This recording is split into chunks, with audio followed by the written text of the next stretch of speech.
In recent years, society has definitely created more efficient ways to communicate, whether through texting or calling or emailing. This has had a very, very big impact, obviously. I've gone to see kind of firsthand in my office building. And essentially, instead of like getting up and walking to go talk to people and be like, hey, this is an update on what I was doing, here's how it went, how did it go for you, what do you need me to do next, etc. Um, I was encouraged to write emails instead because it was deemed, I guess, more time efficient. To just send an email, wait for a reply. Like people in their offices would just send interviews instead of wandering in and chatting with each other, just because it was deemed more efficient.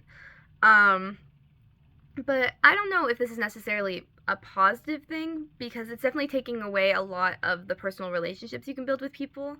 Because you can be polite in emails and you can be to the point and you can definitely be efficient, but you can't really be as personable as you might want to be, and you can't form the connections that are necessarily, necessary to life that improve them.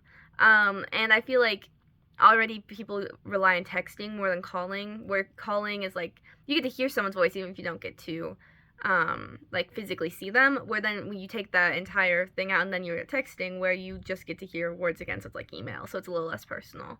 And it's definitely efficient. It takes less time to call in theory. And it take like you don't have to be in like a necessarily private space to take a call. But I think it's not necessarily the best for conversation overall, just because you're just losing a part of what people crave, which is face to face connection, having real conversation. Um, yeah, it's just kind of it's part of something humans need, and we're slowly going away from it, which I think is gonna be really interesting because that's not gonna necessarily I think be great for us as like people because we rely on that. That's something that's like a fundamental human need that we're now kind of neglecting ourselves on. So yeah, I think it's already having a pretty big impact, and it'll definitely continue to.